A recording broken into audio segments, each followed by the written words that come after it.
हरे कृष्णा, राधे राधे भक्तों, आप सभी का स्वागत है आपके अपने चैनल पर संदीप भक्ति ज्ञान गंगा में। भक्तों, आज की इस वीडियो में हम जानने वाले हैं राधा अष्टमी की व्रत कथा या कहानी।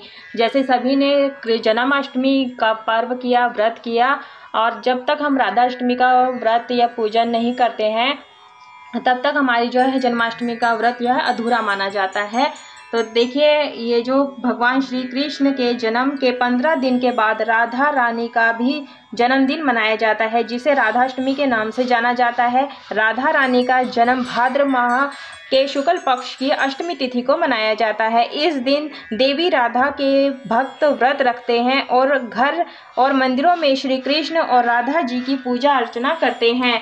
तो देखिए भक्तों, राधा जी की जो जन्म कथा है श्री कृष्ण जी के उनके प्रेम की कहानी की तरह ही बड़ी रोचक है। तो आइए जानते हैं जन्माष्टमी से जुड़ी हुई पौराणिक कथा को हुंकारा भरते हुए सुनेंगे। तो देखिए, जब ये आप पूजन कर लेते हैं, ठीक दोपहर 12 बजे इस पूजन को किया जाता है। जैसे हम जन्माष्टमी पर श्री कृष्ण का रात्रि 12 बजे पूजन करते हैं, जन्म कराते हैं, वैसे ही राधा रानी का दिन के समय 12 बजे में पूजन किया जाता है और यहीं बैठ करके कथा या कहानी सुनी जाती है।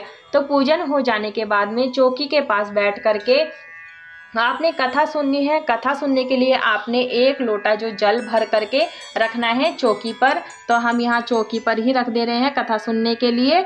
और देखिए, जो है कथा कभी भी खाली हाथ नहीं सुनी जाती है, इस बात का ध्यान रखिएगा। तो अपने हाथ में एक फूल ले लीजिएगा और थोड़ी सी अक्षत ले लीजिएगा। इसके बाद हम कहानी को सुनेंगे।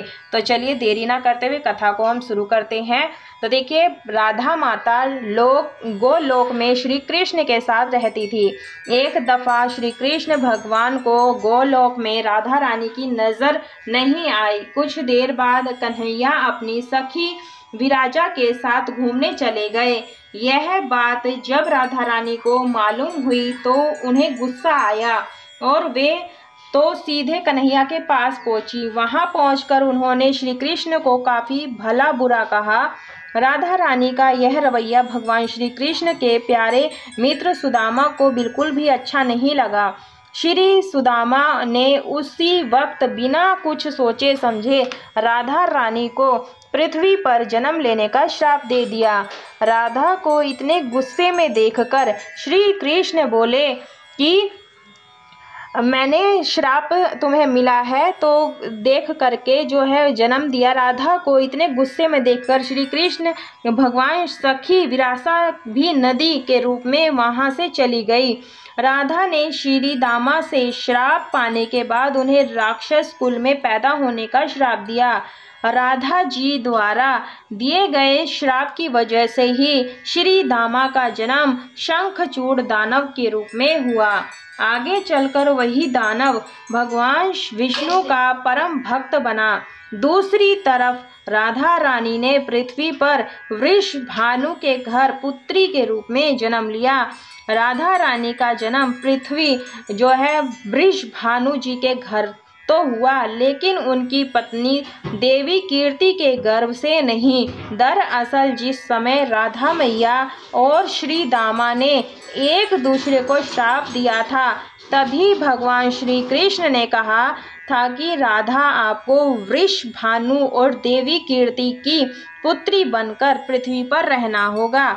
मनुष्य के अवतार में आपका एक वैश्य से विवाह होगा, वो मेरे अंशावतारों में से ही होगा, एक होगा। इस तरह आप पृथ्वी पर भी मेरी ही बनकर रहेंगी, परंतु हम दोनों को बिछड़ने का दुख सहना होगा।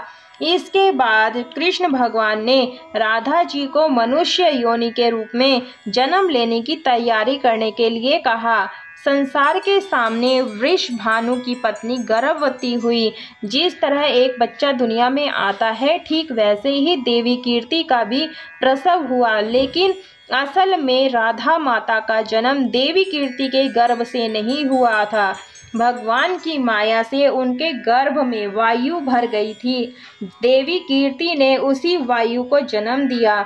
इस दौरान उन्हें प्रसव पीड़ा हो रही थी और वह वहाँ राधा माता के रूप में एक प्यारी सी कन्या ने जन्म लिया। भाद्र मास के शुक्ल पक्ष की अष्टमी के दिन राधा मैया का धरती पर जन्म हुआ था। तभी से हर साल इस दिन राधा अष्टमी के रूप में मनाया जाता है।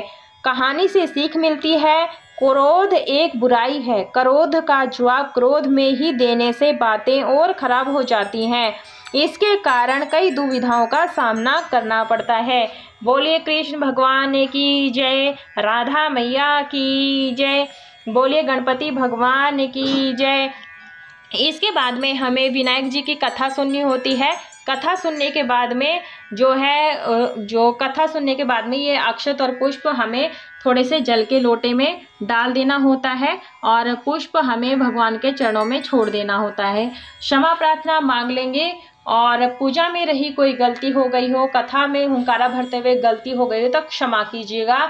और जिन्होंने हुंकारा भरते हुए, हामी भरते हुए कथा का श्रवण किया, उन सभी का कल्याण करना, ऐसी प्रार्थना करना है। और देखिए कथा सुनने के बाद में जो ये जल का लोटा है, ये आपने सूर्य देव को अर्घ्य दे देना है। और जो ये जल का लोटा हमने भोग के लिए रखा है, इसे ये ऐसे ही पड़े रहने देना है। बाकी जब ये दीपक थोड़ा सा शांत हो जाता है, तब ये भोग प्रसाद आप प्रसाद अन्य भोजन में मिला करके प्रसाद के रूप में सभी को बांट दीजिएगा। तो इस तरह से हमें राधा अष्टमी की जो कथा का श्रवण किया, पूजा पाठ किया, इसका फल हमें अवश्य मिलता है। तो राधा अष्टमी का व्रत पूजन आप अवश्य रूप से कीजिएगा। बोलिए राधा मैया की जय। कथा की वीडियो यदि पसंद आई है तो वीडियो को लाइक शेयर सब्सक्राइब जरूर से कीजिएगा। कमेंट बॉक्स में राधे राधे अवश्य लिखिएगा। पूरा वीडियो देखने के लिए आप सभी का धन्यवाद।